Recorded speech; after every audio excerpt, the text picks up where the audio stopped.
incluso no es gratuito que comience su obra, en el sentido también fuerte del término, con una historia de la locura y la relación pues con las desviaciones sexuales, etcétera, aunque no es muy evidente, en el año 62, en 1962, año que muere George Bataille.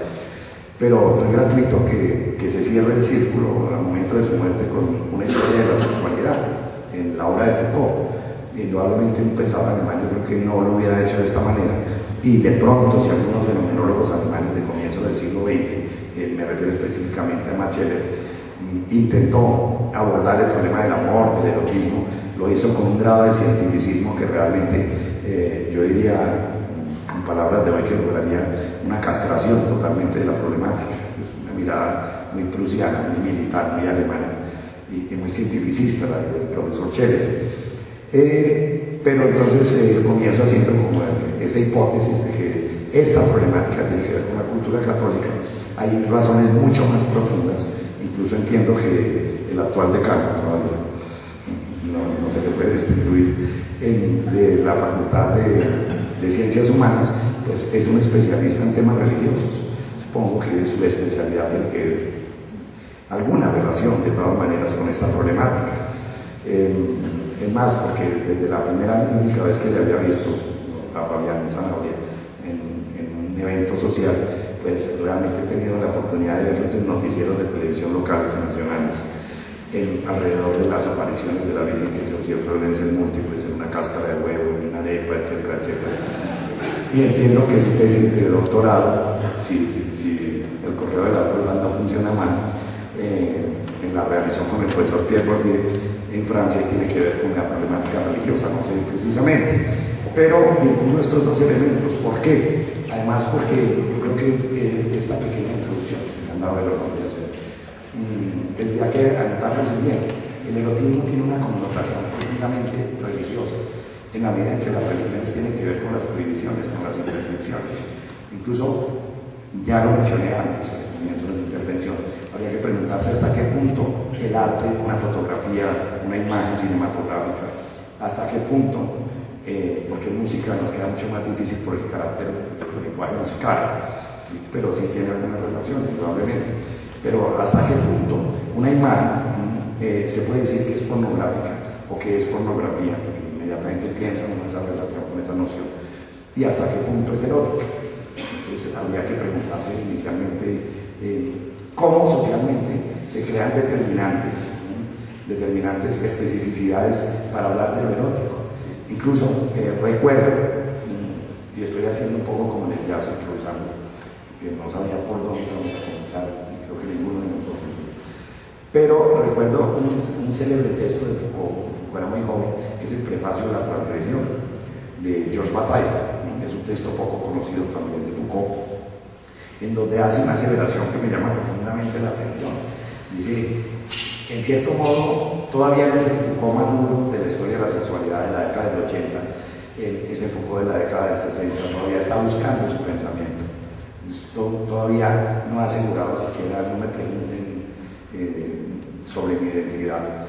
Sí, estoy hablando de un espacio en blanco, ya en el prólogo de la arqueología del saber, pero unos años antes dice lo siguiente Foucault, y siento que hay como una especie de naturalismo en esa afirmación, pero que tiene cierta validez. Es algo así como la sexualidad hoy en día, en la medida que se ha liberado.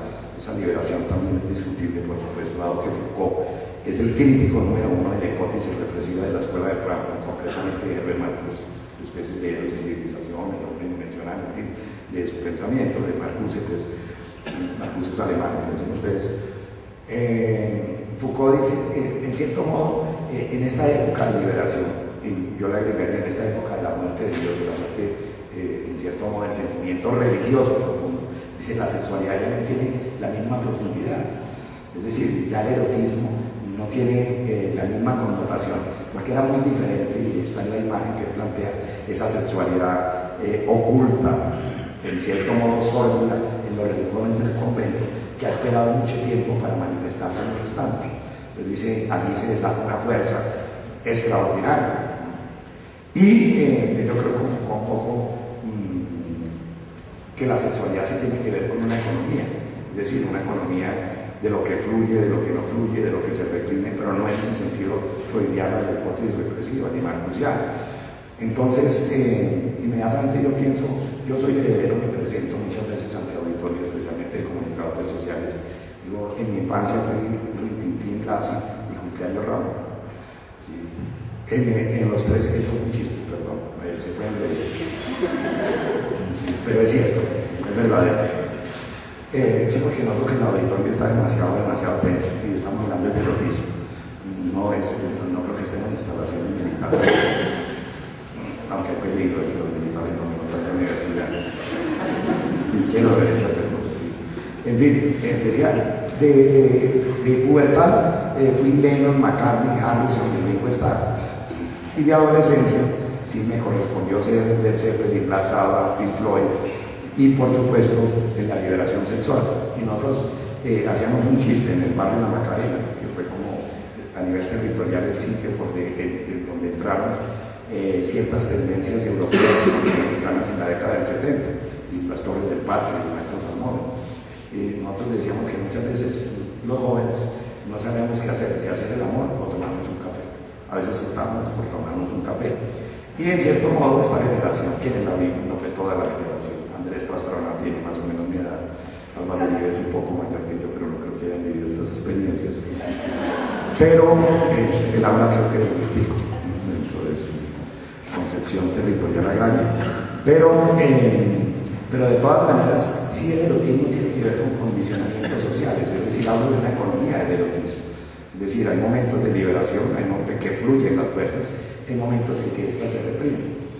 Y yo diría también que el erotismo no solo está en la pintura, también está en la literatura, indudablemente. ¿Sí? La obra de García Márquez en Colombia, la de Fernando Vallejo, por ejemplo, incluso una obra que pertenece a mi generación, que no le doy la altura universal de los dos anteriores, la obra de Andrés Caicedo también está muy vinculada al erotismo, incluso a un erotismo en cierto modo también interdicto, perverso.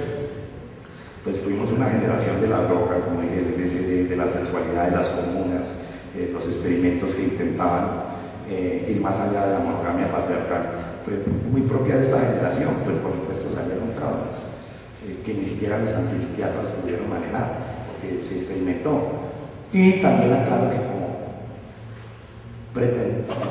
pretendido profesor de filosofía, sería muy arrogante si soy filósofo, que fue una anécdota de Borges, que ustedes conocen a en el aire, pero como pretendido profesor de filosofía, creo que el filósofo, sobre todo, no hablo del sociólogo, no hablo del economista, del médico, el filósofo, creo que Nietzsche, no tiene derecho, ningún derecho a hablar de aquello que no ha experimentado y que no ha vivido.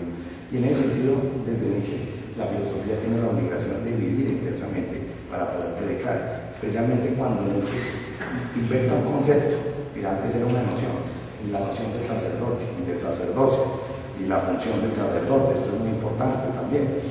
Entonces, primero, para cederle la palabra a mis colegas presentes, terminaría diciendo lo siguiente a propósito de que hay una economía de la sexualidad, hay una economía del erotismo.